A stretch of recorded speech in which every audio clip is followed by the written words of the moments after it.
আলহামদুলিল্লাহ আমাদের নামাজ হাদিস মোতাবেক, আমাদের নামাজ সুন্নত মোতাবেক। আজকে আশা করছি বক্তব্য যদি আপনাদের ধৈর্য থাকে, মনোযোগ থাকে, সময় থাকে, ইনশাআল্লাহ রহমান তাকবীরে তাহরিমা থেকে নিয়ে সালাম ফিরা থেকে নিয়ে দোয়া অবধি হাদিস থেকে প্রমাণ করব ইনশাআল্লাহ। আমি এখান থেকে শুরু করছি। সুনান ইবনে মাজাহ শরীফ হাদিস নম্বর 803, কানা রাসূলুল্লাহ সাল্লাল্লাহু আলাইহি ওয়াসাল্লাম ইযা কামা ইলা সালাতি ফাস্তাকবালাল কিবলাতা ওয়া রাফআ ইয়াদাইহি ওয়াল্লাহু আকবার। অতঃপর আল্লাহ রাসূল সাল্লাল্লাহু আলাইহি ওয়াসাল্লামের নামাজ পড়ার পদ্ধতি কি ছিল জানেন গো? সেটি হলো এই যে আল্লাহ রাসূল সাল্লাল্লাহু আলাইহি ওয়াসাল্লাম প্রথমে কিবলামুখী হতেন। কিবলামুখী হওয়ার পরে তাকবীর বাঁধতেন, মানে আল্লাহু আকবার বলতেন, হাত দুটোকে উঠাতেন এবং নামাজ শুরু করতেন। এবার প্রশ্ন হলো এটাই যে হুজুর হাতটা কতটা তুলবো, কাঁধ পর্যন্ত না কান পর্যন্ত? এটা প্রথম প্রশ্ন। আহলে হাদিস ভাই যারা এইটাকে নিয়ে সোশ্যাল মিডিয়ায় বিভিন্ন ভাবে মারামারি করার প্রচেষ্টা করছে, তাদেরকে যখন আমরা সদয়ভাবে বলি ভাই এটাকে নিয়ে তো ঝামেলা করার কোনো কথা নেই, আপনার যদি মনে হয় যে আমরা যে আমলটা করি এটা হাদিসে নেই, আমাদের যে আমলটা এটা হাদিসের মধ্যে নাই, তাহলে ময়দানে বসুন না। আমি তো আলহামদুলিল্লাহ আমরা গোলামে আলা হযরত অলওয়েজ এভরি টাইম সর্বদা প্রস্তুত প্রস্তুত প্রস্তুত আলহামদুলিল্লাহ। কিন্তু তারা বসবে না, তারা শুধুমাত্র সোশ্যাল মিডিয়া, শুধুমাত্র বলে যে সোশ্যাল মিডিয়ায় ডিবেট করো। আর এবার সোশ্যাল মিডিয়ায় কি মুনাজারা হয়? সোশ্যাল মিডিয়াতে মুনাজারা হবে? হবে না। আসল মুনাজারা ময়দানে হবে।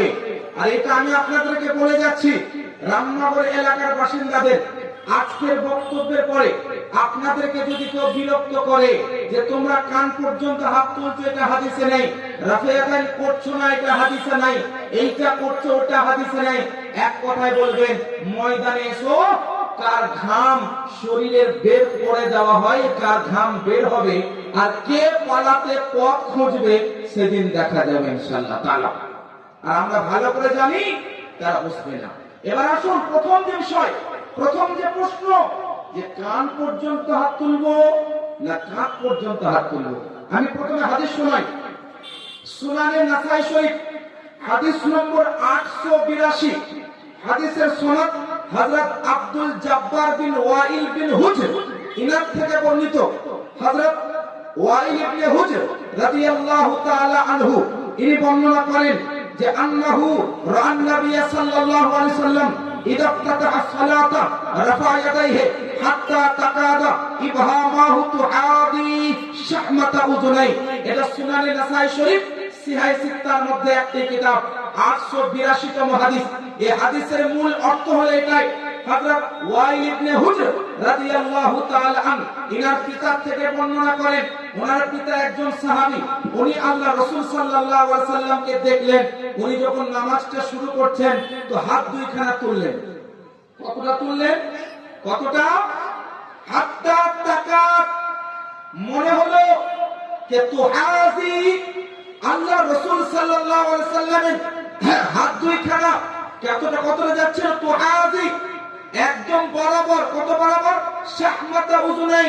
এই যে কানের নিচের নরম মাংসটা দেখছেন না, যেটাকে কানের লতি বলে, আল্লাহ রাসূল সাল্লাল্লাহু আলাইহি ওয়াসাল্লাম দুই হাতকে এতটা তুললেন যে কানের লতি বরাবর হয়ে গেছিল।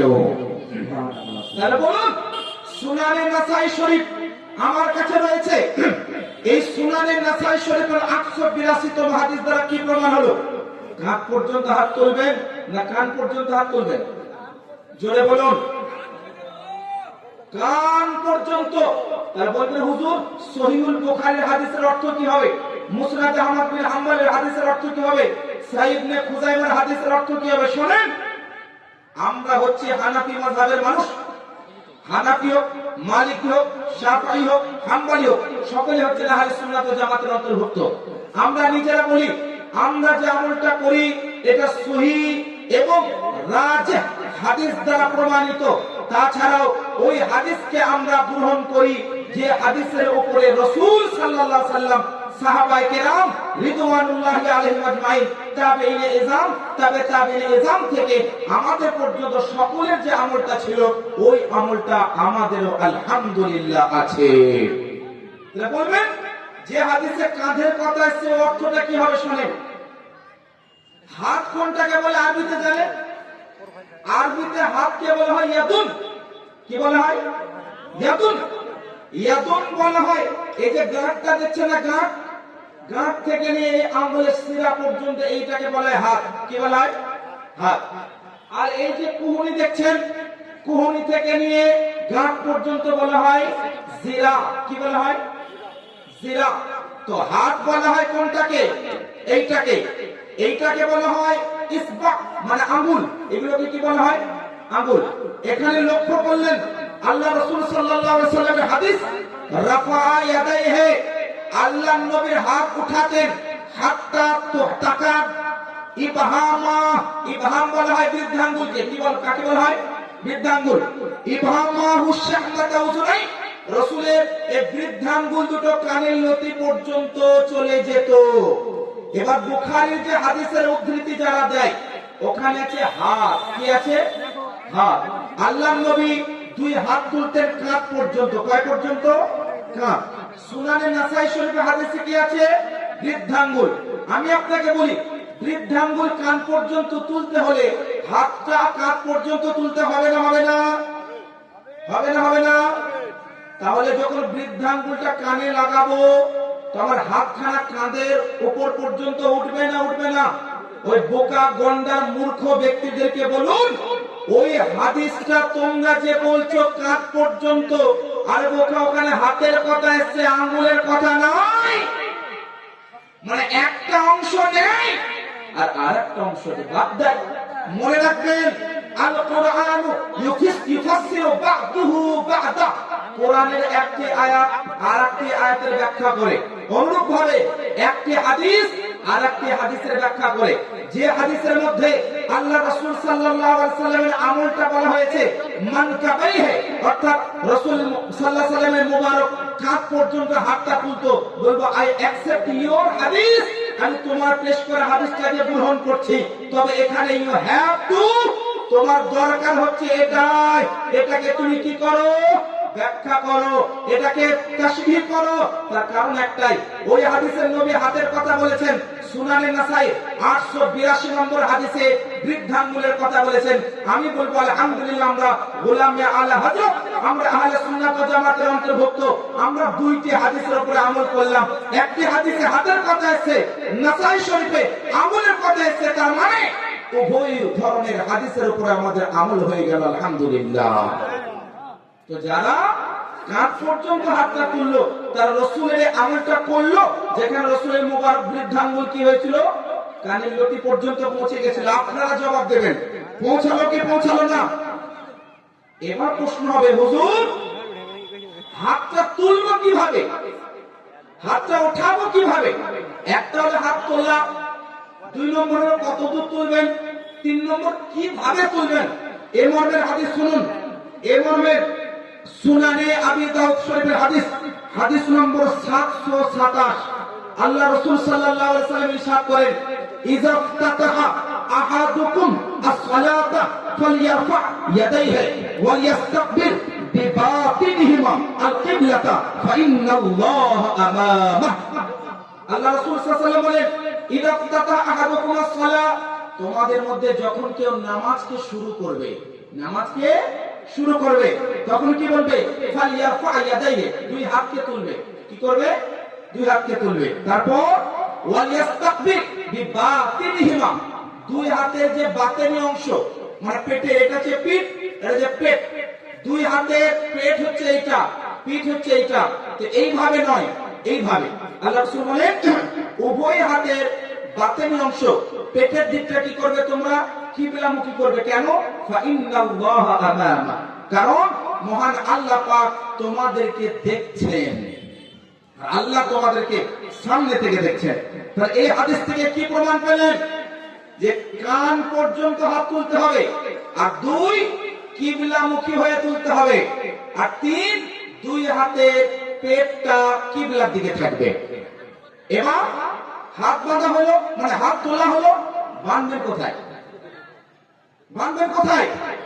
কেউ বলছে এইরকম ভাবে বাঁধো, মানে কেউ খালা শাসছে, কেউ শাশুড়ি শাসছে, কেউ বউ শাসছে, তাদের ব্যক্তিগত ব্যাপার, একদম কেউ তাদের ব্যক্তিগত ব্যাপার কিভাবে নামাজ পড়বে, কেউ এখানে বাঁধছে বলে, কেউ এমনি করে পড়ছে বুঝলেন। নানান ধরনের কোয়ালিটি ক্যাটাগরি আছে না নাই গো?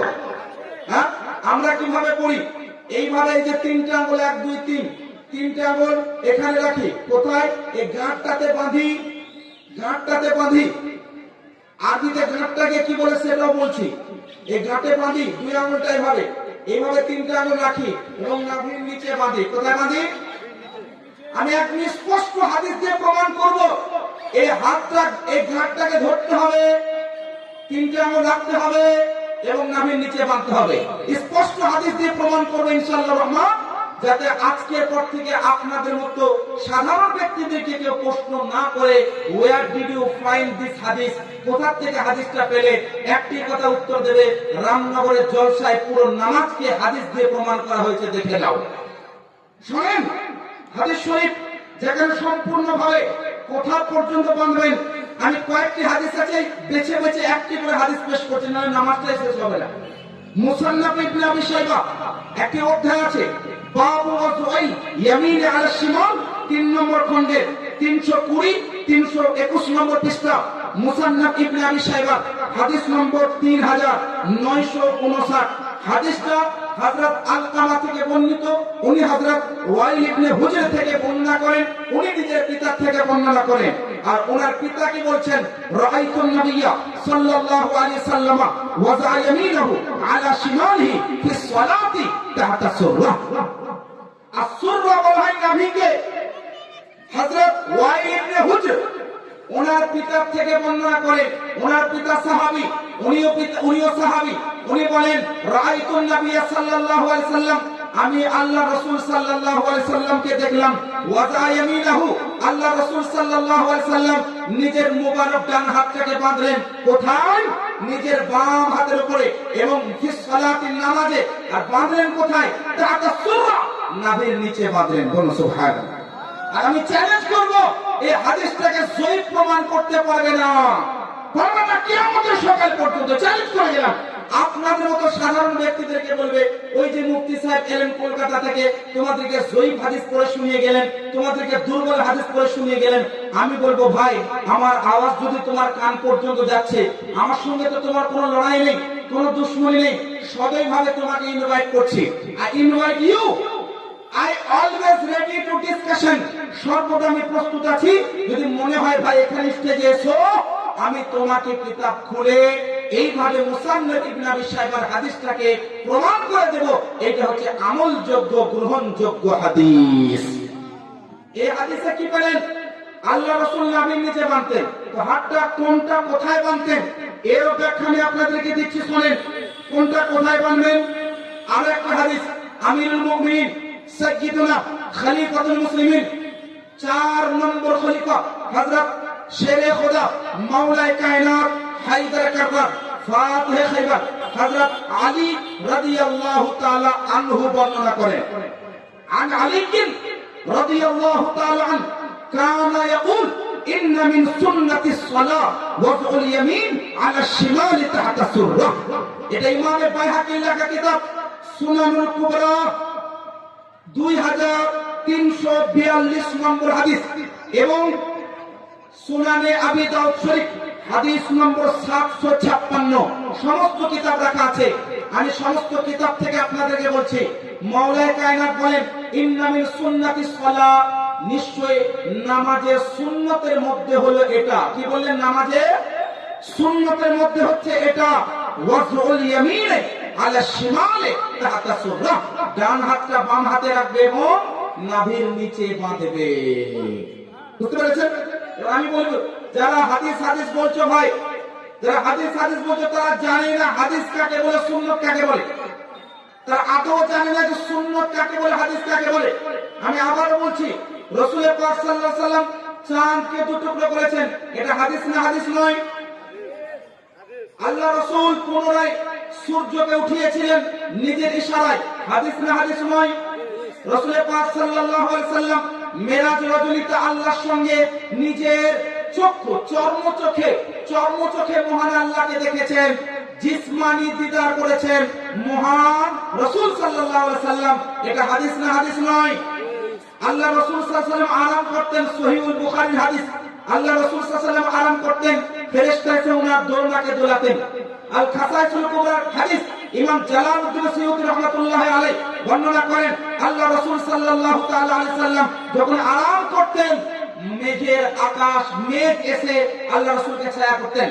মুসনাদ ইমাম আহমদ বিন হাম্বলের হাদিস উঠিয়ে দেখুন, আল্লাহ রাসূল সাল্লাল্লাহু তাআলা আলাইহি ওয়াসাল্লাম যখন হেঁটে হেঁটে যেতেন, ওই মেঘ এসে রাসূলের সঙ্গে সঙ্গে যেত।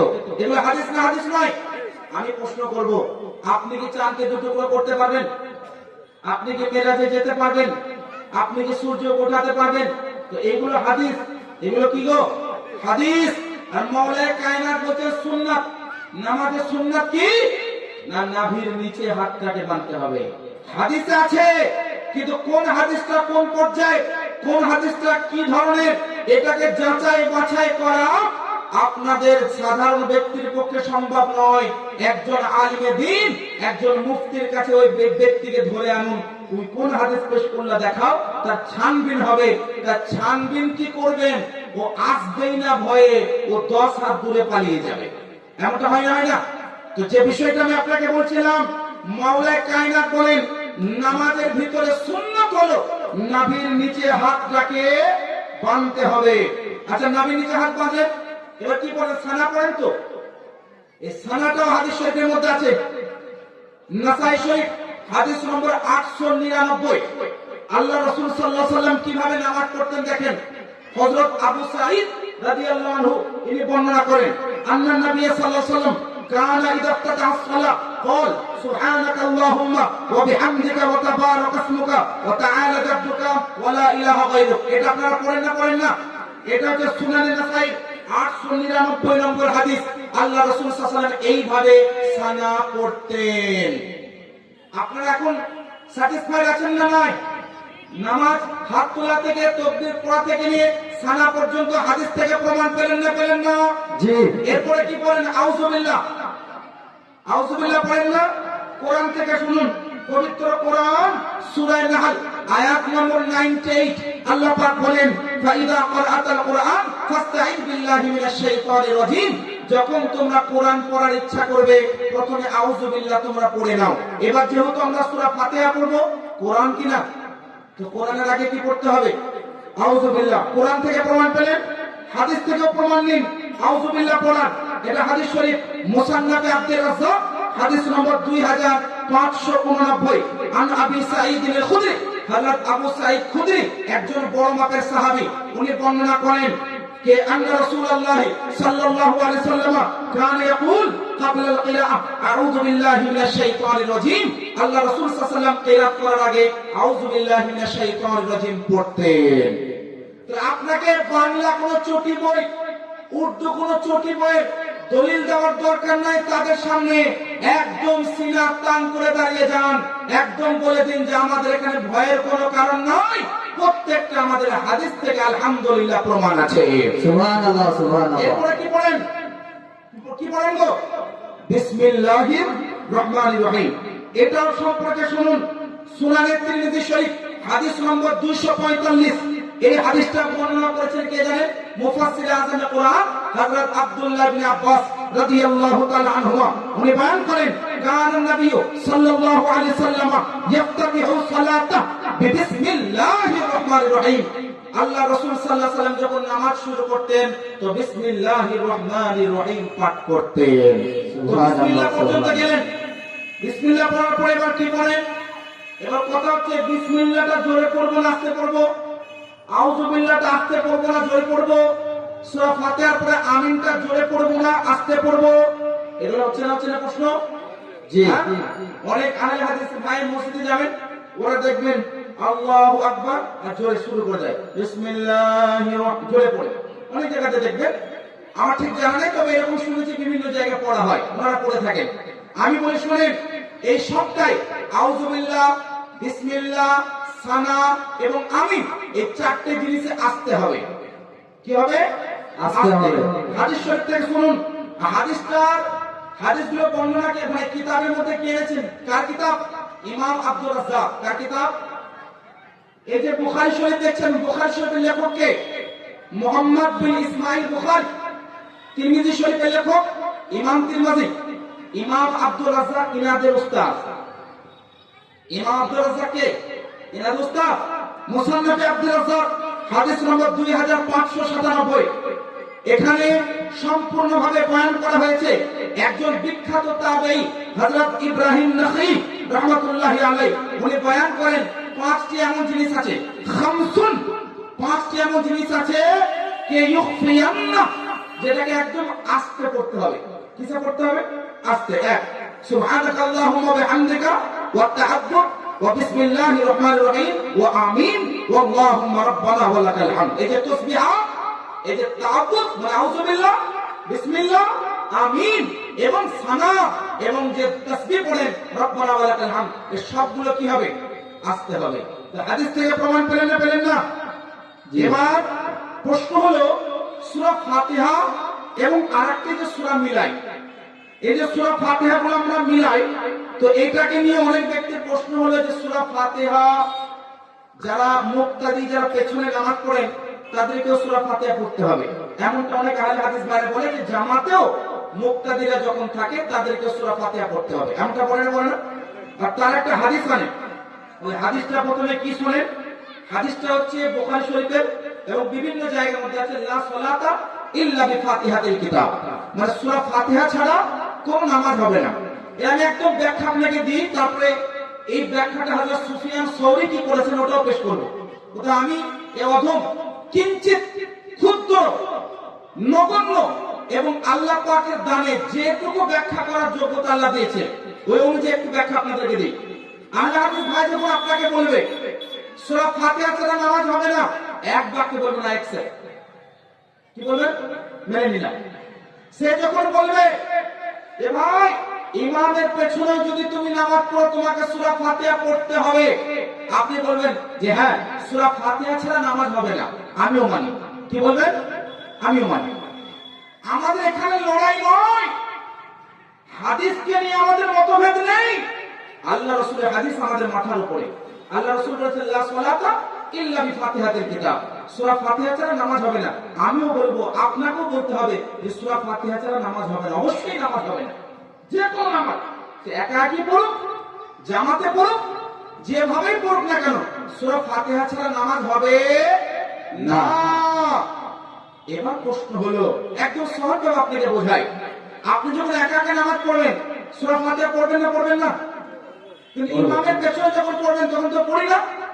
তো আমাদের দায়িত্বটা কে পালন করে? ইমাম। ইমাম। এটা কি বলেন না ইমাম রুকুতে গেল আমি রুকুতে গেলাম, ইমাম সাজদায় গেল আমি সাজদায় গেলাম, ইমাম তাসবিহ পড়লো আমি তাসবিহ পড়লাম, সবকিছু ইমাম যেটা করছে আমি করছি, সূরা ফাতিহা তো ইমাম পড়লো আমি পড়লাম না, তো আমার পড়া হলো না? হ্যাঁ কি না গো? উত্তর শুনেন। এখানে প্রথম বিষয় যেটা জানতে হবে, আমরা সম্পূর্ণ দায়িত্ব কাকে দিয়েছি? ইমামকে।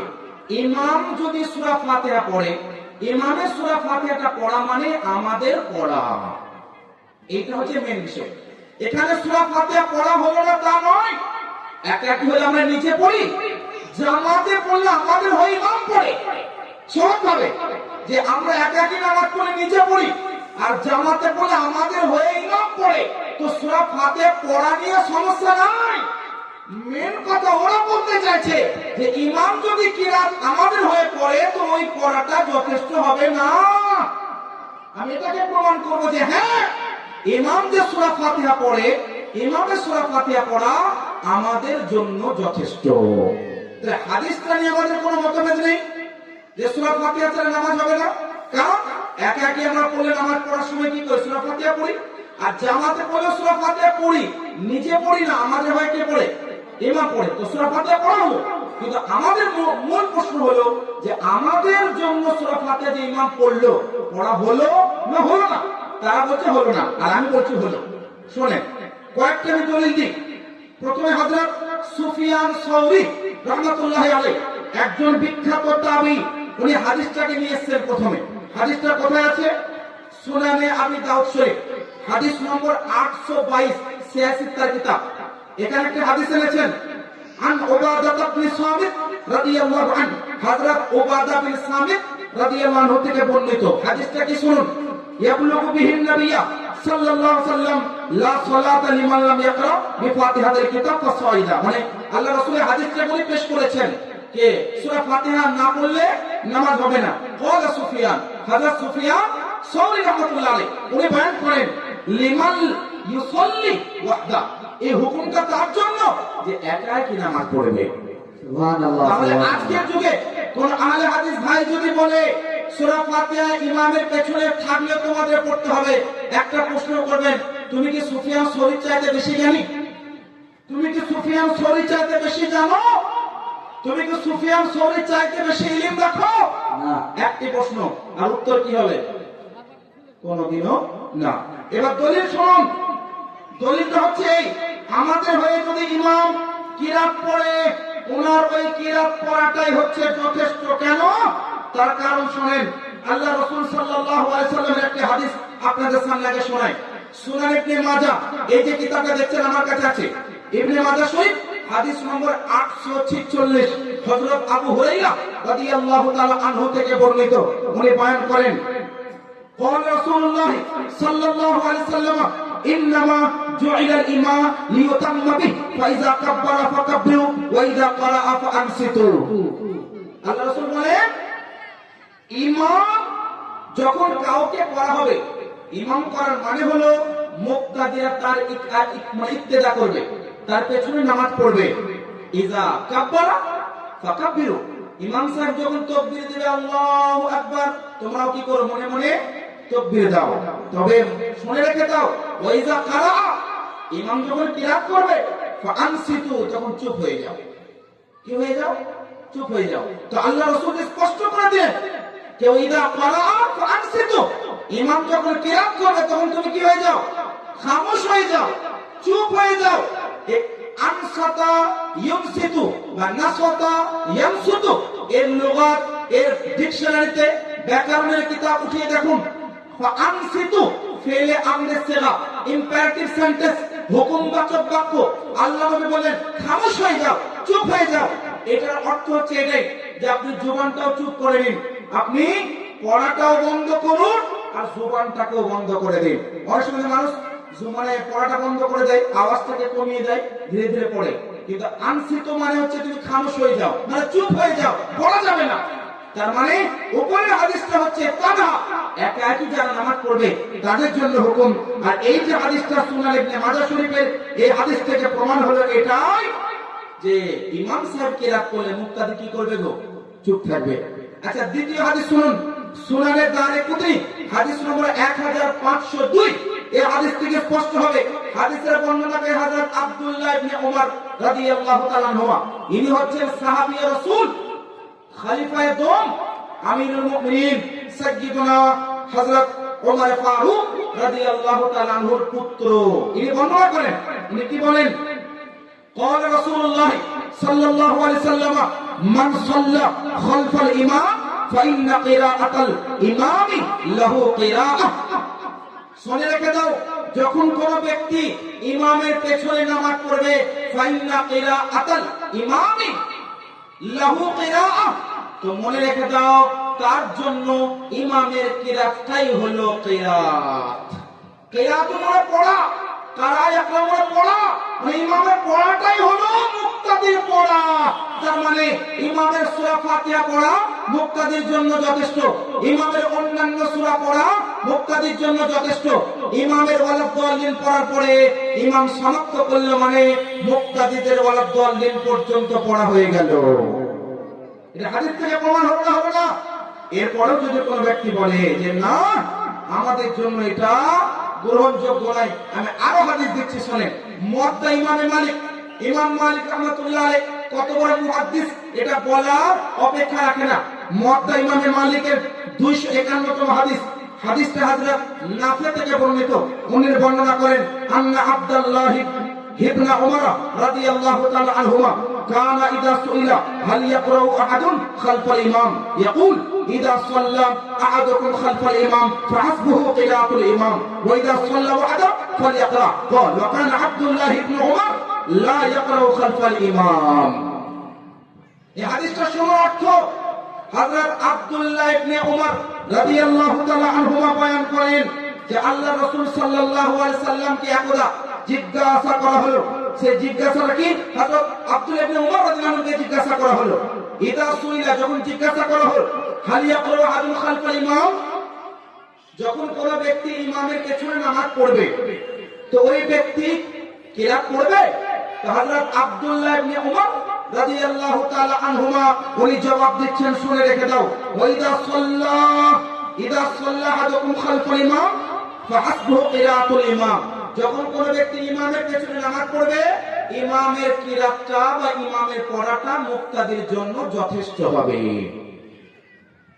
বুঝতে পারলেন তারপরে ওয়াইদা সাল্লা ওয়াহদা ফালইকরা আর সে যখন একা একই পড়বে তখন ওই ব্যক্তি কিরাত পড়বে মানে সূরা ফাতিহা পড়বে এবার এটা হচ্ছে হযরত আব্দুল্লাহ ইবনে উমরের ফতোয়া হযরত আব্দুল্লাহ ইবনে উমরের ফতোয়া কি একা একই নামাজ পড়লে সূরা ফাতিহা পড়বে ইমামের পেছনে পড়লে সূরা ফাতিহা পড়বে না এটা হচ্ছে আব্দুল্লাহ ইবনে উমর রাদিয়াল্লাহু আনহুর ফতোয়া ওনার আমল কি ছিল ওনার আমলটাকে বর্ণনা করা হয়েছে মুওয়াত্তা ইমাম মালিকের মধ্যে ওয়া কানা আব্দুল্লাহ ইবনে উমর রাদিয়াল্লাহু আনহুমা লা ইয়াকরা খালফাল ইমাম স্বয়ং হযরত আব্দুল্লাহ ইবনে উমর রাদিয়াল্লাহু তাআলা আনহু যখন নামাজ পড়তেন কোন ইমামের পেছনে তো উনি কিরাত করতেন না তো সনদ স্বরূপ দলিল স্বরূপ ফতোয়া স্বরূপ আমল স্বরূপ এটা প্রমাণ হলো যে ইমামের পেছনে কিরাত করা চলে না উত্তর পেলেন এরপরেও যদি কোনো ব্যক্তি বলে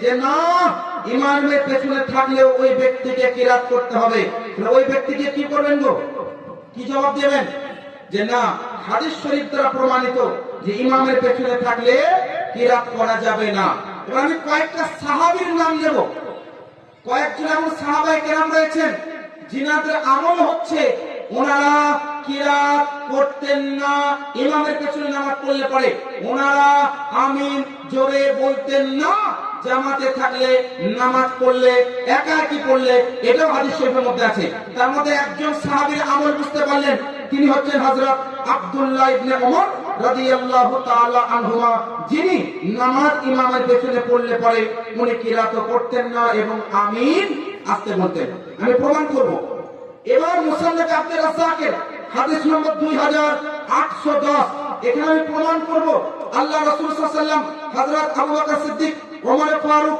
উসমান গনি এনারা কেউই ইমামের পেছনে কিরাত করেন নাই এর চাইতে বড় দলিল লাগবে আল্লাহ রাসূল সাল্লাল্লাহু আলাইহি ওয়াসাল্লাম আমল আবু বকর সিদ্দিকের আমল ওমর ফারুকের আমল উসমান গনি রাদিয়াল্লাহু আনহুমের আমল ইনাদের আমল যদি এটা হয় ওনারা ইমামের পেছনে কিরাত করতেন না আমাদের ওই আমলটা হওয়া জরুরি কি জরুরি না আমাদের ওই আমলটা হওয়া দরকার কি দরকার নয় শুনুন হাদিসটা عن عبد الرحمن بن زيد بن أسلم عن أبي قال نهى رسول الله صلى الله عليه وسلم عن القراءة خلف الإمام قال وأخبرني أشياخنا أن عليا قال من قرأ خلف الإمام فلا صلاة له قال وأخبرني موسى بن عقبة أن رسول الله صلى الله عليه وسلم وأبا بكر وعمر وعثمان كانوا ينهون عن القراءة خلف الإمام অনেকজন বর্ণনা করেছেন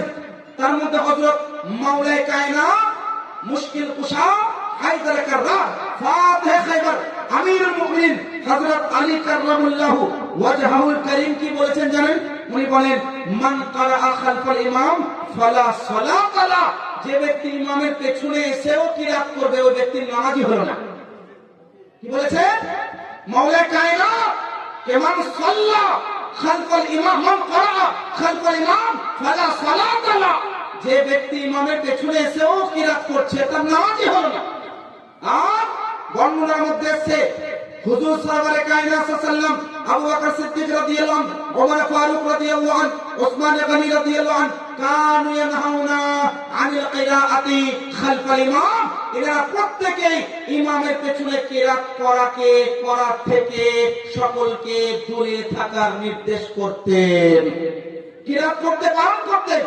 এবার আমি আপনাদেরকে প্রশ্ন করব, এতগুলো দলিল পাওয়ার পরে আপনার কি মনে হয় কিরাত করা ঠিক না ভুল? জোরে বলুন। পাবলিক মনে হচ্ছে এখনো বুঝতে পারেন নাই নাকি গো? ভুল। আমি আরো দলিল দিচ্ছি, শুনুন। মাওলানা কায়নাতের দলিল পেলেন, ওমর ফারুক রাদিয়াল্লাহু আনহুর দলিল পেলেন, যিনারা কেউই কিরাত করতেন না ইমামের পেছনে নামাজ পড়লে পড়ে। আচ্ছা এবার শুনুন, আমরা নামাজ পড়লে ফরজ নামাজে প্রথম 2 রাকাতে সূরা ফাতিহার সঙ্গে সূরা মেলাই, কিন্তু পরবর্তী 2 রাকাতে 4 রাকাতের নামাজ হলে পরবর্তী 2 রাকাতে আমরা সূরা মিলাই না। সূরা ফাতিহা পড়াটা ভালো, সূরা ফাতিহা পড়ি, অন্য সূরা মিলাই না। এটাতে প্রশ্ন কি হয় যে না, সূরা ফাতিহার সঙ্গে সূরা মিলানো প্রত্যেক রাকাতে হতে হবে, তা না হলে নামাজ হবে না। এরকম নানান ভাবে মন্তব্য অনেকে করে থাকেন যে না, সূরা ফাতিহার সঙ্গে আরো সূরা মিলাতে হবে প্রত্যেক রাকাতে। আমি বলবো না, সূরা ফাতিহার সঙ্গে শুধুমাত্র প্রথম 2 রাকাতে সূরা ফাতিহা মিলাতে হয়। মুওয়াত্তা ইমামে মুহাম্মদ 96তম হাদিস, যে হাদিসের মধ্যে হযরত আলকামা বিন কায়েস উনি বর্ণনা করেন, আন্না আব্দুল্লাহ ইবনে মাসউদ রাদিয়াল্লাহু আনহু কানা লা ইয়াকরাউ খালফাল ইমাম ফীহিমা জাহারা ফীহি ওয়া ফীহিমা ইখাফিতু ফীহি ফিল উলাইনি ওয়ালা ফিল উখরাইনি। আচ্ছা, আরেকটা এই হাদিস থেকে 2টা মাসলা ক্লিয়ার হবে। একটা মাসলা, অনেকে বলে প্রথম 2 রাকাতে এবং শেষের 2 রাকাতেও 4 রাকাত ওয়ালা নামাজ হলে 4 রাকাতে সূরা মিলাতে হবে। এক। দ্বিতীয় প্রশ্ন, যে জেহেরি নামাজ মানে যেমন ফজরের নামাজ জোরে জোরে উচ্চ স্বরে কিরাত হয়, মাগরিবের নামাজ উচ্চ স্বরে কিরাত হয়, এশার নামাজ উচ্চ স্বরে কিরাত হয়। তো তাদের ধারণা জেহেরি নামাজে জোরে জোরে কিরাত করবে, আর সিররি নামাজ যেমন যোহর এবং আসর মানে আস্তে আস্তে যে কিরাত করা হয়, তাদের ধারণা আসরের নামাজ জোহরের নামাজ সিররি নামাজে মুক্তাদিম মনে মনে পড়বে। আমি বলছি না ভাই, দুটোই ভুল। একটা ইমামের পেছনে কিরাত করা যাবে না, প্রথম মসলা। 2 নম্বর মসলা হলো যে প্রত্যেক রাকাতে সূরা মিলাতে হয় না। 4 রাকাত নামাজে, ফরজ সুন্নত নামাজে মিলাতে হয়, বেতের নামাজে মিলাতে হয়, নফল নামাজে মিলাতে হয়। ফরজ নামাজে 4 রাকাত ওয়ালা নামাজ হলে প্রথম 2 রাকাতে সূরা মিলাতে হয়, পরবর্তী 2 রাকাতে মিলাতে হয় না। এটা হচ্ছে 2টি মসলা। এই 2টি মসলা হাদিস থেকে ক্লিয়ার হবে। হযরত আব্দুল্লাহ ইবনে মাসউদ একজন বিখ্যাত ফাকিহ ছিলেন। কে ছিলেন? ফিকহ মাসাইলের জ্ঞানী, ফিকহের জ্ঞানী হযরত আব্দুল্লাহ ইবনে মাসউদ রাদিয়াল্লাহু তাআলা আনহু উনি কখনোই ইমামের পেছনে কিরাত করতেন না। সেই কিরাতটা জেহেরি নামাজ হোক অথবা সিররি নামাজ হোক। মসলা ক্লিয়ার? যে জেহেরি নামাজও কিরাত চলবে না, সিররি নামাজও কিরাত চলবে না। 2 ফিল উলাইনি ওয়ালা ফিল উখরাইনি, না তো প্রথম 2 রাকাতে আর না শেষের 2 রাকাতে। কখনোই হযরত আব্দুল্লাহ ইবনে মাসউদ রাদিয়াল্লাহু তাআলা আনহু কিরাত করতেন না। আর তার সাথে সাথে আরেকটি বিষয় স্পষ্ট হয়ে যাবে যে আল্লাহ রাসূল সাল্লাল্লাহু আলাইহি সাল্লাম প্রথম 2 রাকাতে সূরা ফাতিহা মিলাতেন, শেষের 2 রাকাতে সূরা ফাতিহা পড়তেন, সূরা ফাতিহার সঙ্গে অন্য সূরা মিলাতেন না। এবার সবথেকে বড় প্রশ্ন যে আমিনটাকে নিয়ে আমি সংক্ষিপ্ত উত্তর দিয়েছিলাম যে ইমামের পেছনে নামাজ পড়লে ওয়ালাদ দাল্লিন হয়ে যাওয়ার পরে বিভিন্ন মসজিদে চমকিয়ে যাবে, হ্যাঁ, মানুষ ঘাবড়িয়ে যাবে, ভয় খেয়ে যাবে। এটা কি হচ্ছে? মানে এত জোরে চিৎকার চেঁচামেচি করে ওরা নামাজের মধ্যে যে ওয়ালাদ দাল্লিন ইমাম বলবে, মনে হয় কতগুলো মানুষের শয়তান যেরকম চিৎকার চেঁচামেচি করে না, শয়তানকে হুজুর দেখেছেন? হ্যাঁ, শয়তান তো কুকুর রূপে আছে রে ভাই, আছে না? আযান হলে এদিকে আল্লাহু আকবার শুরু করলে ওইদিকে শুরু হবে, হয় না? তো বিভিন্ন সময়ে এমন কিছু শয়তানের আবির্ভাব ঘটে যাদের মসজিদে গেলে নামাজ পড়লে ওয়ালাদ দাল্লিন যখন শেষ হয় আপনার নামাজ সূরা ফাতিহা সমাপ্তি করেন, তো তারা আমিন এত জোরে বলে যে আমিনটা শুনলে একদম মানুষ ঘাবড়িয়ে যায়, এত চিৎকার করে। তো আমিন পড়া জোরে নয়, আস্তে, এটা প্রমাণ করব।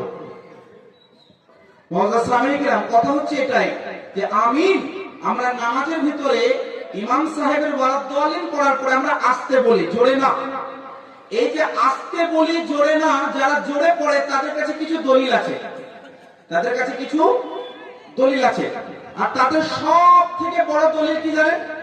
হযরত আব্দুল্লাহ ইবনে উমর রাদিয়াল্লাহু তাআলা আনহুমার একটি হাদিস, যেটা থেকে ওনারা প্রমাণ করেন যে আমিন জোরে হয়, আমিন আস্তেই হয়। আস্তে হাদিস যেগুলো রয়েছে, মানে আস্তে পড়ার হাদিস, এবং যে হাদিসগুলোতে তারা জোরে পড়ার হাদিস হিসেবে পেশ করেন, দুইটি হাদিসকে যখন আমি সামনে রাখবো, আমি আপনাদেরকে জবাব দিচ্ছি যে আস্তে আমিন বলার হাদিসটি বেশি রাজেহ এবং গ্রহণযোগ্য। কয়েকটি কারণ। প্রথম কারণ যে আমিন যে বলা হয়, আমিনটা হচ্ছে দোয়া। আর কোরআনের আয়াত আল্লাহ বলেন উদউ রাব্বাকুম তাদাররুআন ওয়া খুফিয়া, তোমরা নিজের প্রতিপালক মহান আল্লাহর কাছে দোয়া করো আস্তে ধীরে ধীরে। এক। দুই নম্বর কারণ হলো হযরত আতা, একজন বিখ্যাত তাবী, আতা বিন রিবাহ রাদিয়াল্লাহু আনহু, ইনি একজন বিখ্যাত তাবী। উনি বর্ণনা করেন যে আমিন যখন কেউ বলবে তো আমিনটা হবে আস্তে। তিন নম্বর বিষয় হলো হযরত হারুন আলাইহিস সালাম হযরত মূসা আলাইহিস সালামের জন্য দোয়া করেছিলেন, মানে মূসা আলাইহিস সালামের দোয়া উপরে হযরত হারুন আলাইহিস সালাম আমিন বলেছেন, যেটা কোরআনের মধ্যে আছে, পবিত্র কোরআন শরীফের মধ্যে এবং তাফসীরে বাগাবীর মধ্যে। পবিত্র কোরআনের সূরা ইউনূস আয়াত নম্বর 89, যে সূরা যে আয়াতের তাফসীরে বাগাবীর মধ্যে রয়েছে, হযরত হারুন আলাইহিস সালাম মূসা আলাইহিস সালামের দোয়ার উপরে যে আমিন বলেছিলেন সেটা আস্তে ছিল। আর চার নম্বর বিষয় হলো যে হাদিস শরীফের মধ্যে কয়েকটি বিষয় লক্ষণীয়, সেটি হচ্ছে যে প্রথমে যে হাদিসটা পেশ করলাম, যেখানে আল্লাহ রাসূল সাল্লাল্লাহু আলাইহি ওয়াসাল্লাম ইরশাদ করেন ফাইদা কাব্বারা ফাকাব্বিরু ওয়া ইদা কারাআ ফাআনসিতু, ওই হাদিসের যে সনদ, ওই সনদটাকে যদি সামনে রাখা হয়, ওখানে কোনো ইস্তিরাব নেই। ইস্তিরাব কাকে বলা হয়? একটি মতান, ওই মতানের মধ্যে ইস্তিরাব হয়। কোন একজন বর্ণনাকারী হয়তো একটি শব্দ দিয়ে বর্ণনা করলেন, আবার ওই বর্ণনাকারী ওই হাদিসটাকে, ওই সনদটাকে পেশ করছেন অন্য শব্দ দিয়ে, তাহলে ইস্তিরাব হয়ে যায়। তো এই যে সনদ, যে হাদিসটা পেশ করেছিলাম, এখানে কোনো ইস্তিরাব নেই। আচ্ছা, এবার আপনাদের সামনে আরেকটা বিষয় বোঝাই যে হযরত আব্দুল্লাহ ইবনে উমর রাদিয়াল্লাহু আনহু, ইনি হচ্ছেন হযরত ওমর ফারুকের পুত্র রাদিয়াল্লাহু আনহু। হযরত ওমর ফারুক রাদিয়াল্লাহু তাআলা আনহুর আমল কি ছিল জানেন? এই হাদিসটাও বর্ণিত রয়েছে শারহে মাআনিল আসারের মধ্যে 1208 নম্বর হাদিস, হযরত আবু ওয়াইল থেকে বর্ণিত। উনি বলেন কানা উমর ওয়া আলী রাদিয়াল্লাহু আনহুমা লা ইয়াজহারানি বিসমিল্লাহির রহমানির রহিম ওয়ালা বিত্তাআব্বুদ ওয়ালা বিত্তামিন, অর্থাৎ হযরত ওমর ফারুক এবং হযরত আলী রাদিয়াল্লাহু আনহু এরা কখনোই আমিনটাকে জোরে বলতেন না, আউযুবিল্লাহ জোরে বলতেন না, এবং বিসমিল্লাহ এইগুলোকে কখনো ওনারা জোরে পাঠ করতেন না। তো এই সমস্ত হাদিসগুলো দিয়ে একটা জিনিস অবশ্যই স্পষ্ট হয় যে আমিন যেটা আমরা পড়ে থাকি, এই আমিনটা ধীরে হবে, জোরে হবে না। এবার হচ্ছে রুকু। অনেকগুলো আরো লম্বা হয়ে যাবে বর্ণনাটা। আমাদের রুকুতে যেতে হবে, সাজদাতে যেতে হবে, বসতে হবে, আত্তাহিয়াত করতে হবে, দোয়া আছে, সালাম আছে। রুকুতে যে আমরা যাই, প্রথমত তো কোরআনের আয়াত ওয়ারকাউ মা'আর রাকিন, রুকু কাজের সঙ্গে রুকুতে যাও। রুকু করাটা প্রমাণ হলো। রুকুতে যাবেন কিভাবে? আমরা যে রুকুতে যখন যাই, হাত দিয়ে আমরা হাঁটুটাকে মজবুত করে ধরে থাকি, তাই না? ধরে থাকি, আমাদের বাহুর সঙ্গে হাতটা লাগে না, কি থাকে? খালি থাকে। কি থাকে? খালি। এবং আমাদের মাথাটা এবং কোমর থেকে মাথাটা উঁচুও হয় না, আর অনেকটা ঝুঁকেও না। এই সম্পূর্ণটা হাদিস দ্বারা প্রমাণিত আছে। সহিহ ইবনে খুজাইমা হাদিস নম্বর 643, যেখানে বর্ণনা রয়েছে ফাইজা রাকা, মানে আল্লাহ রাসূল সাল্লাল্লাহু আলাইহি ওয়াসাল্লাম ওই যে প্রথম হাদিসটা নিয়ে ওখানকার সারাংশটা, শেষ অংশটা, ফাইজা রাকা, আল্লাহ রাসূল সাল্লাল্লাহু আলাইহি ওয়াসাল্লাম যখন রুকুতে যেতেন, ফাআমকানা ইয়াদাইহি মিন রুকবাতাইহি, আল্লাহ রাসূল সাল্লাল্লাহু আলাইহি ওয়াসাল্লাম মুবারক হাত দিয়ে মুবারক হাঁটু দুইখানাকে ধরে নিতেন। সুম্মা হাসারা তাহরা, আর পিঠটা খুব উঁচু করতেন না, খুব নামিয়েও দিতেন না, যতটা দরকার আল্লাহ রাসূল সাল্লাল্লাহু আলাইহি ওয়াসাল্লাম অতটা করতেন। এবার তারপরে আল্লাহ রাসূল সাল্লাল্লাহু আলাইহি ওয়াসাল্লাম যে রুকুতে গেলেন, মাথাটা কিভাবে রাখতেন এবং আল্লাহ রাসূল সাল্লাল্লাহু আলাইহি ওয়াসাল্লাম কোমর থেকে মাথাটা কতটা হাইট রাখতেন, কতটা ঝোঁকাতেন, এভাবে হাদিস রয়েছে একাধিক। তার মধ্যে একটি হাদিস সহিহ মুসলিম শরীফ, সেটি হচ্ছে 498 নম্বর হাদিস, যে হাদিসটি আম্মা জান আয়েশা সিদ্দিকা রাদিয়াল্লাহু তাআলা আনহা উনি বর্ণনা করেন।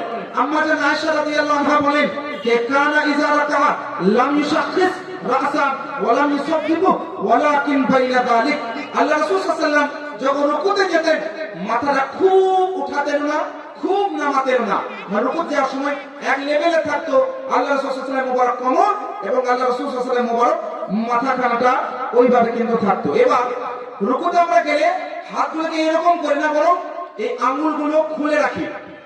কি করে? আঙ্গুলগুলো খুলে খুলে রাখি এবং ধরে থাকি হাঁটুটাকে। তো উঙ্গলিও খুব সাদা রাখ না, আঙ্গুলগুলোকে খালি খালি খালি রাখা এবং হাঁটুটাকে ধরা। এইটাকেও একাধিক একাধিক মুহাদ্দিসিনে কেরাম কিতাবের মধ্যে হাদিসটা এনেছেন। তার মধ্যে ইমাম তাবরানী মুআজামুল আওসাতের হাদিস নম্বর 5991তম হাদিস, যেখানে আল্লাহ রাসূল সাল্লাল্লাহু আলাইহি ওয়াসাল্লাম নামাজ শেখাচ্ছেন হযরত আনাস বিন মালিক রাদিয়াল্লাহু আনহুকে। আনাস বিন মালিক কে জানেন? ইনি এত বড় মাপের সাহাবী, 10 বছর বয়স থেকে আল্লাহ রাসূল সাল্লাল্লাহু আলাইহি ওয়াসাল্লামের সোহবতে ছিলেন।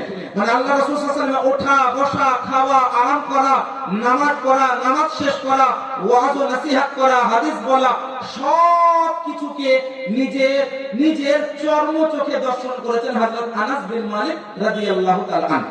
তো আল্লাহ রাসূল সাল্লাল্লাহু আলাইহি ওয়াসাল্লাম এই সাহাবীকে নামাজ শেখাচ্ছেন, কিভাবে নামাজ পড়বে। তো হযরত আনাস বিন মালিক রাদিয়াল্লাহু তাআলা আনহুকে আল্লাহ রাসূল বলেন, ইয়া বুনাইয়া, এ আমার সন্তান, এ আমার ছেলে, শোনো, ইজা রাকাতা ফাদা কাফাইকা আলা রুকবাতাই, যখন তুমি রুকুতে যাবে তো রুকুতে যাওয়ার সময় তুমি কি করবে? দুই হাত, এই যে দুই হাতকে কি করবে? নিজের দুই হাঁটুটাকে ধরবে, হাঁটুর উপরে কি করবে? রাখবে।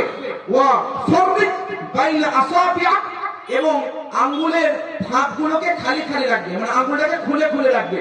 ওয়া ফাররিক বাইনা আসাবিআ, অর্থাৎ আঙ্গুলের ফাঁকগুলোকে যাতে বোঝা যায় খালি খালি রাখবে। ওয়ারফা ইয়াদাই আন জামবাই, এবং এই যে হাত এবং এই বাহু, এই বাহু এবং হাত, এই হাত এবং যেটা পাহলু বলা হয়, এই হাতের এই বাহুর সঙ্গে আলাদা রাখবে। এই নয় যে লাগিয়ে দেবে, এই নয় যে লাগিয়ে দেবে, কি রাখবে? খালি রাখবে। এবং ওইভাবে রুকুতে যাবে।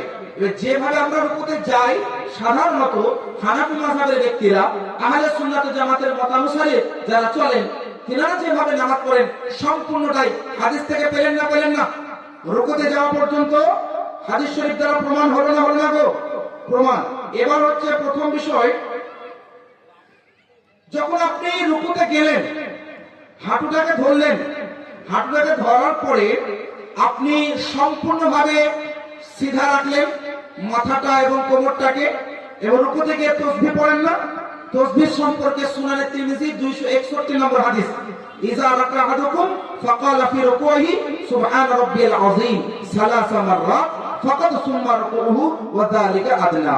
আল্লাহ সুবহানাহু তোমরা যখন কেউ নামাজ পড়বে তো নিজের রুকুর মধ্যে তোমরা কি পড়বে? কমপক্ষে 3 বার সুবহান রাব্বিয়াল আযীম, এটা তোমরা পাঠ করবে। তো এইটা আপনার হাদিস থেকে প্রমাণ হলো না হলো না গো? হাদিস থেকে প্রমাণ। এইবার হচ্ছে আপনার রুকু থেকে যখন উঠবেন, ওটার সময় স্ট্রেট হয়ে উঠতে হবে। কিভাবে? স্ট্রেট হয়ে, এই না যে ঝুঁকে থাকবেন ওইভাবে চলে গেলেন। এগুলো হচ্ছে যারা গায়র মাযুর, যাদের কোনো অসুবিধা নেই তাদের জন্য স্ট্রেট হয়ে দাঁড়াবেন। এটা হাদিস শরীফের মধ্যে আছে।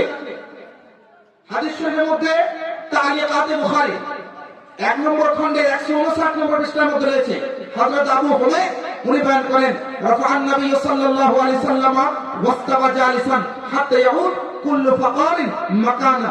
আল্লাহ রাসূল সাল্লাল্লাহু আলাইহি ওয়াসাল্লাম যখন রুকু থেকে উঠতেন তো ওঠার পরে আল্লাহ রাসূল সাল্লাল্লাহু আলাইহি ওয়াসাল্লাম কি করতেন? স্ট্রেট ভাবে দাঁড়িয়ে যেতেন। আল্লাহ রাসূল সাল্লাল্লাহু আলাইহি ওয়াসাল্লাম স্ট্রেট ভাবে সাজদার পরে বসে যেতেন এবং উঠতেন ওইভাবে।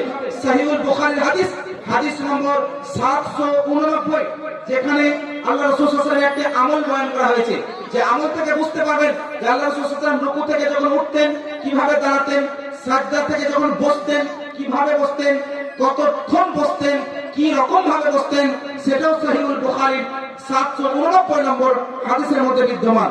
কানা রাসূলুল্লাহ সাল্লাল্লাহু আলাইহি সাল্লাম কানা ইদা কামা ইলা সালাত ইউকাব্বিরু হিনা ইয়াকুম সুম্মা ইউকাব্বিরু হিনা ইয়ারকা সুম্মা ইয়াকুল সামি আল্লাহু লিমান হামিদা হিনা ইয়ারফা সালবু।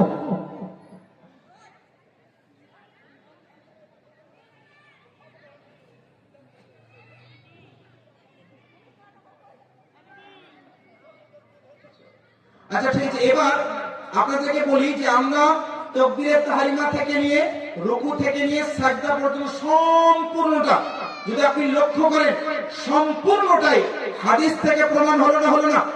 এবার সাজদায় যান, সাজদা থেকে উঠুন, আত্তাহিয়াত করুন, সবগুলো যদি লক্ষ্য করেন সম্পূর্ণটাই হাদিস শরীফ দ্বারা প্রমাণ আছে এবং বিদ্যমান আছে, বলুন আলহামদুলিল্লাহ। এবার নামাজ যখন সমাপ্ত করেন, সব থেকে বড় পয়েন্ট, নামাজ সমাপ্ত করার পরে যে দোয়া করি সম্মিলিতভাবে, ওই সম্মিলিতভাবে যখন দোয়া করি ওই দোয়াটা কিভাবে হবে? আচ্ছা তার আগে একজন হয় মায়ের তরফ থেকে বা কোনো বোনের তরফ থেকে প্রশ্ন আসছে, মহিলাদের নামাজের নিয়ম কি? মহিলাদের নামাজ একটু ভিন্ন আছে। এমন অনেকে বলে থাকেন যে সল্লু কামা রাআইতুমুনি উসাল্লি, এই হাদিস অনুযায়ী প্রত্যেকের নামাজ তো একই হওয়া দরকার, প্রত্যেকের নামাজ তো একই হবে, আলাদা কেন হবে, ভিন্ন কেন হবে? এই মর্মে মনে রাখবেন আল্লাহ রাসূল সাল্লাল্লাহু আলাইহি ওয়াসাল্লামের সুস্পষ্ট হাদিস রয়েছে, যে হাদিসটা হযরত আবু উমামা রাদিয়াল্লাহু আনহু বর্ণনা করেন, এছাড়া আরো অন্যান্য অনেক সাহাবায়ে কেরাম এই হাদিসটাকে বর্ণনা করেছেন। স্বয়ং আল্লাহ রাসূল সাল্লাল্লাহু আলাইহি ওয়াসাল্লাম কয়েকটি বিষয়ে কয়েকটি ভিন্ন ভিন্ন ভাবে মত বলেছেন, যে মহিলারা যখন রুকুতে যাবে নিজেকে সংযত রাখবে, যখন সাজদায় যাবে নিজেকে সংযত রাখবে, এবং যখন বসবে দুই পা মানে ডান পায়ের তল দিয়ে বাম পাটাকে বের করবে এবং পর্দার সহিত নামাজ আদায় করবে। কিছু কিছু ক্ষেত্রে মহিলাদের মাসআলায় ভিন্নতা রয়েছে, কারণ মহিলাদের জন্য সম্পূর্ণ দেহটা আবৃত করা হচ্ছে ফরজ, কারণ মহিলারা হচ্ছে পর্দার, মহিলাদের প্রত্যেকটা অঙ্গ প্রত্যঙ্গকে পর্দা করা হচ্ছে অনিবার্য। সেক্ষেত্রে নামাজের জন্য মসলা ভিন্ন রয়েছে, যেটা একাধিক হাদিস শরীফের মধ্যে বিদ্যমান আছে। এবার যেটা বলছিলাম আপনাদের সামনে, যে দোয়া সম্মিলিতভাবে দোয়া হয়, এই দোয়াটাকে নিয়ে বিভিন্ন মানুষের অসুবিধা, এই সম্মিলিত দোয়া কোথায় আছে? আর কিছুদিন ধরে দেখবেন সোশ্যাল মিডিয়াতে এটাকে নিয়ে এমন ভাবে ভাইরাল করা হচ্ছে যে একটা হাদিস দেখাও যে হাদিসে আল্লাহ রাসূল সাল্লাল্লাহু আলাইহি ওয়াসাল্লাম দোয়া করেছেন নামাজ শেষে, একটা হাদিস দেখাও যে হাদিস শরীফে আল্লাহ রাসূল সাল্লাল্লাহু আলাইহি ওয়াসাল্লাম সবাইকে নিয়ে দোয়া করেছেন। নানান ভাবে প্রশ্ন করে না? আমি তিনটে হাদিস দিয়ে প্রমাণ করব যে নামাজ শেষে, ফরজ নামাজের শেষে সম্মিলিতভাবে হাত উঠিয়ে দোয়া করাটা জায়েজ, নাজায়েজ নয়। নাজায়েজ হলে তাকে প্রমাণ করতে হবে। এক, হাদিস নম্বর 1 সুনানে তিরমিজি, হাদিস নম্বর 2929, হাদিসটা উঠিয়ে দেখুন। আল্লাহ রাসূল সাল্লাল্লাহু আলাইহি ওয়াসাল্লাম ইরশাদ করেন, আদ-দুআউ হুয়াল ইবাদাহ, দোয়া হচ্ছে আইনে ইবাদত, দোয়া হচ্ছে একটা মুখ্য ইবাদত। এবার আমি আপনাদেরকে বলি, আমরা যে নামাজ আদায় করি নামাজটা ইবাদত কিনা? জোরে বলুন। ইবাদত। তো নামাজটা হচ্ছে একটা আহাম ইবাদত। নামাজ সমাপ্ত হয় সালাম ফিরানি, আর তাদের সবথেকে বড় দলিল এটাই যে নামাজ সমাপ্ত হয়ে যায় আসসালামু আলাইকুম ওয়া রাহমাতুল্লাহি ওয়া বারাকাতুহু ওয়া রাহমাতুল্লাহ বলে সালাম ফিরলে নামাজ শেষ হয়ে গেল। দোয়ার জন্য কেন অপেক্ষা হবে? এটা তাদের লজিক, এটা তাদের প্রশ্ন, এটা তাদের মূল দলিল, এটা কোনো দলিলই নয়। আমি বলছি শুনেন, নামাজ সালাম ফিরলে সমাপ্ত, এটাতে কোনো দোহাই নাই। আমি কোনোভাবে বলবো না যে না সেই কথাটা ভুল বললো, কিন্তু এইটা ভুল বলছে যে সম্মিলিতভাবে দোয়া, নামাজ শেষ হওয়া আর দোয়া করা দুটো ভিন্ন জিনিস। নামাজ একটা ইবাদত, দোয়া একটা ইবাদত। নামাজ একটা আমল, দোয়া একটা আমল। যেভাবে নামাজ প্রমাণ, দোয়া প্রমাণ। আমি যদি তাকে বলি তুমি কোরআন থেকে দেখাও তো নামাজ কয় রাকাত ফজরে, কয় রাকাত জোহরে, কয় রাকাত আসরে, কয় রাকাত মাগরিবে, পড়ে না দেখা? আল্লাহ রাসূল ব্যাখ্যা করেছেন নামাজে, কিভাবে ব্যাখ্যা করেছেন? যে ফজরের পর 2 রাকাত সুন্নাত, ফজরের সময় 2 রাকাত ফরজ, আল্লাহ রাসূল করেছেন, দেখিয়েছেন। তো যে কোরআনে আল্লাহ নামাজের হুকুম দেন এক জায়গাতে তো বিবরণ নেই, কিভাবে পড়বেন? আল্লাহ রাসূল তো হাদিস দিয়ে বলেছেন। অনুরূপ ভাবে আল্লাহ রাসূল সাল্লাল্লাহু আলাইহি ওয়াসাল্লাম নামাজ পড়ে দেখিয়েছেন যাতে সাহাবীরা শিখতে পারে। তো নামাজ একটা আমল আলাদা, দোয়া একটা আমল আলাদা। এবার আমার কথা হচ্ছে এটাই, কোন ব্যক্তি যদি ইচ্ছে না করে দোয়া করা, পালিয়ে যাও, তোমার সঙ্গে কি কথা? এই না যে না তোমার দোয়া হচ্ছে এখনই মাল এইভাবে তসবিহ গুনতে লাগছে, বিরাট বড় মুত্তাকি। মানে আপনারা সব বোকা। মানে মসজিদে 100 জন নামাজ পড়ছে, ওই 100 জন হচ্ছে বোকা, আর ও মাল এইভাবে তসবিহে গুনছে, বুঝলেন? যে বিরাট বড় আল্লামা, বিরাট বড় মুহাদ্দিস চলে এসেছে, বুঝলেন? যে ওই বড় জ্ঞানী, ওই মহাজ্ঞানী, আর আপনারা সব বোকা। আমার কথা হচ্ছে তোমার যদি ইচ্ছে না হয় দোয়া করা, তো তুমি চলে যাও না, তার মানে বলতে চাইছে দোয়ার থেকে উত্তম হলো এইভাবে গোনা। হ্যাঁ, দোয়াটাকে অ্যাভয়েড করা হলো, একটা ইবাদতকে অ্যাভয়েড করা, একটা আমলকে অ্যাভয়েড করা কোন ধরনের পাপ সেটাও বলো। আমি প্রমাণ করছি শুনে, একটা হাদিস সুনানে তিরমিজি 2929 থেকে প্রমাণ হয় দোয়া হচ্ছে একটা মুখ্য ইবাদত। হ্যাঁ কিনা? মুখ্য ইবাদত। 2 নম্বর হাদিস শুনুন, হযরত আবু উমামা রাদিয়াল্লাহু তাআলা আনহু থেকে বর্ণিত হাদিস। হাদিসটি সহিহ ইবনে খুজাইমা, সুনানুল কুবরা আল বাইহাকি এবং একাধিক কিতাবের মধ্যে রয়েছে। হাদিসটা কি? হযরত আবু উমামা রাদিয়াল্লাহু তাআলা আনহু তিনি বয়ান করেন, তিনি বর্ণনা দিচ্ছেন যে আল্লাহ রাসূল সাল্লাল্লাহু তাআলা আলাইহি ওয়াসাল্লাম যখন নামাজ আদায় করতেন, নামাজ আদায় করার পরে আল্লাহ রাসূল সাল্লাল্লাহু আলাইহি ওয়াসাল্লাম দোয়া করতেন। এটা কিভাবে প্রমাণ হবে? ওনাকে জিজ্ঞেস করছেন একজন সাহাবী, "কিলা লি রাসূলিল্লাহ সাল্লাল্লাহু আলাইহি ওয়াসাল্লাম, ইয়া রাসূলুল্লাহ আইয়ু দুআই আসমা?" ইয়া রাসূলুল্লাহ, কোন দোয়াটা আল্লাহর দরবারে সবথেকে বেশি কবুল হয়? ইয়া রাসূলুল্লাহ, কোন দোয়াটা আল্লাহ পাক বেশি পছন্দ করেন? কোন দোয়াটা আল্লাহ পাক বেশি কবুল ও গ্রহণ করেন? আল্লাহ রাসূল উত্তর দিচ্ছেন যে জাওফাল লাইলিল আখির ওয়া দুবুরাস সালাওয়াতিল মাকতুবাত। আল্লাহ রাসূল সাল্লাল্লাহু আলাইহি ওয়াসাল্লাম ইরশাদ করেন যে সবথেকে বেশি কবুলযোগ্য, সবথেকে বেশি গ্রহণযোগ্য, সবথেকে বেশি শ্রবণযোগ্য যেটা আল্লাহ পাক কবুল করেন, আল্লাহ পাক শুনেন, আল্লাহ পাক গ্রহণ করেন, সেটা হচ্ছে মধ্যরাত্রির শেষ রজনীর অংশের সময় দোয়া করা আর ফরজ নামাজের শেষে আল্লাহর কাছে দোয়া করা। এখানে স্পষ্ট হাদিস যে দুবুরাস সালাওয়াতিল মাকতুবাত, মাকতুব শব্দ আছে যেখান থেকে প্রমাণ হয় ফরজ নামাজের পরে দোয়া। ইবাটাকে জিজ্ঞেস করুন তো, ফরজ নামাজ জামাতে হয় না বাইরে হয়? এর নতুন নতুন ফতোয়া বের করছে, বইয়ের সঙ্গে ফরজ নামাজ পড়ে বেশি নাকি বাবা মসজিদে গিয়ে জামাত করতে হবে না। এটাকে ভালোবাসা বলে? আর বলে তুই যাবি তোর বউকে জাহান্নামে নিয়ে যাবি। হ্যাঁ, ফরজ নামাজ বাড়িতে পড়ার নির্দেশ কে দিয়েছে? ফরজ নামাজ বাড়িতে হবে না? ওরা একটা হাদিস দেখাও যেখান থেকে ফরজ নামাজের পরে দুয়ারে বেটা হাদিসে কওলি এখানে আছে। এটা কোন উসুল যে হাদিস শুধু আমালি হতে হবে, কওলি হলে হবে না? কোন হাদিস আছে? কোন উসুল আছে? আল্লাহ রাসূলকে জিজ্ঞাসা করা হলো আইয়ু দুআই আসমা, ইয়া রাসূলুল্লাহ কোন দোয়া বেশি আল্লাহ কবুল করেন? রাসূল সাল্লাল্লাহু আলাইহি ওয়াসাল্লাম হাদিসে কওলি রাসূলুল্লাহ মুবারক বাণী পেশ করলেন, জাওফাল লাইল আখির ওয়া দুবুরাস সালাওয়াতিল মাকতুবাত। শেষ রজনীতে আর ফরজ নামাজের শেষে, ফরজ নামাজে একসঙ্গে হয় না, আলাদা আলাদা হয়? এরা যুক্তি বোঝে না, এরা দলিল বোঝে না, এরা হাদিস বোঝে না, খালি বাংলা বোঝে না। রাসূল নামাজ পড়লেন, শেষ করলেন, দোয়া করলেন, কোন কোন মানুষকে ডাকলেন, কে কে হাত তোলা, সব বলতে হবে। আরে বেটা ডাক না ভাই, আল্লাহ রাসূলের হাদিস বল। ফরজ নামাজ জামাত দিয়ে পড়তে হবে না, হবে না? জামাত সহকারে পড়তে হবে না, হবে না? তো ফরজ নামাজের পরে দোয়া করাটা আল্লাহ রাসূল কবুল করেছেন। এবার হাত তুলেছেন আর কত লোক তুলেছেন, এরা দলিল শুনেন, এরা দলিল শুনেন। হযরত আবু মুসা আশআরী রাদিয়াল্লাহু আনহু উনি বয়ান করেন, একজন সাহাবী, উনি বয়ান করছেন যে আল্লাহ রাসূল সাল্লাল্লাহু আলাইহি ওয়াসাল্লাম আমি দেখলাম, রাআইতুন নাবিয়্যা সাল্লাল্লাহু আলাইহি ওয়াসাল্লাম, আমি আল্লাহ রাসূলকে দোয়া করাটা দেখছি, আল্লাহ রাসূলকে আমি দোয়া করাটা দেখছি। তো যে নামাজের কোথায় বিবরণ আছে? আরে বেটা আমরা নামাজের ভিতরে থই দোয়া করি, নামাজের পরে দোয়া করি, ও তো খারিজে সালাত।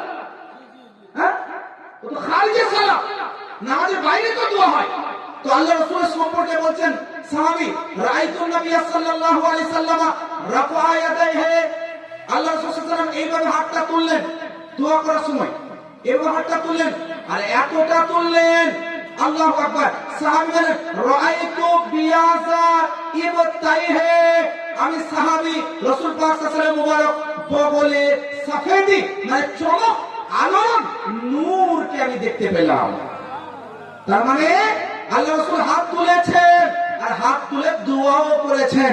এ বিরাদার রাহুল, মুমতাজুল, আব্দুর রাজ্জাক বিন ইউসুফ সহ সমস্ত আহলে হাদিস জগতের আলেমদেরকে আমি চ্যালেঞ্জ করব, আমার এই হাদিসটাকে তুমি রদ করে দেখাও। তারা বলে একটা হাদিস এইটাই না, দুবুরাস সালাওয়াতিল মাকতুবাত কোথা থেকে প্রমাণ হলো? মানে কোথা থেকে এটা প্রমাণ হচ্ছে যে না ফরজ নামাজের পরে দোয়া করেন নাই, হাত তুলে দোয়া করেন নাই? আল্লাহ রাসূল সাল্লাল্লাহু আলাইহি ওয়াসাল্লাম এতটা হাত তুলেছেন যে অপর সাহাবী বলছেন আমি রাসূল পাক সাল্লাল্লাহু আলাইহি ওয়াসাল্লামের মুবারক কবলের সফেদি চমককে আমি দর্শন করে নিলাম। তাহলে তিনটি হাদিস পেশ করলাম, সুনানে তিরমিজি 2929, সুনানুল কুবরা লিল বাইহাকির একটি হাদিস আবু উমামা রাদিয়াল্লাহু আনহু থেকে বর্ণিত, যেখান থেকে ফরজ নামাজের পর দোয়া করা প্রমাণ হয়, এবং হযরত আবু মুসা আশআরীর হাদিস থেকে, সাঈদ ইবনে খুযাইমার হাদিস থেকে প্রমাণ হয় আল্লাহ রাসূল সাল্লাল্লাহু আলাইহি ওয়াসাল্লাম হাত উঠিয়েছেন, আর এতটা হাত উঠিয়েছেন অন্য সাহাবী রাসূল পাকের মুবারক বগলের চমককে দেখেছেন। সুতরাং তিনটি হাদিস দ্বারা প্রমাণ হলো ফরজ নামাজের পরে, ফরজ নামাজের শেষে সম্মিলিতভাবে দোয়া এবং দোয়া করার সময় হাত তোলা উভয়টাই হচ্ছে জায়েজ, উভয়টা হচ্ছে হালাল, উভয়টা হচ্ছে বৈধ। এটা না জায়েজ ও গুনাহ এবং বিদআত নয়। আমি আশ্চর্য যাই যারা বিদআতের ফতোয়া দেয়, আমি আশ্চর্য যাই যারা কিয়ামতকে ভয় করে না, যারা আখিরাতকে ভয় করে না, যারা হিসাবকে ভয় করে না। কথায় কথায় বিদআত, আর বিদআতকেও ঠিকমতো বলতে পারে না, বিদআত বিদআত বলে। কি বলে? বিদআত বিদআত। তারা কথায় কথায় বিদআতের ফতোয়াবাজি করে, কথায় কথায় যারা বিদআত বিদআতের ফতোয়া দিয়ে বেড়ায়, তারা ভয় করে না যে আসলে কোন হালাল কাজকে যদি বিদআতে সাইয়্যা বলে দেওয়া হয়, কোন ধরনের পাপ ওই ব্যক্তির উপরে চাপবে এটা সেটা জানে না।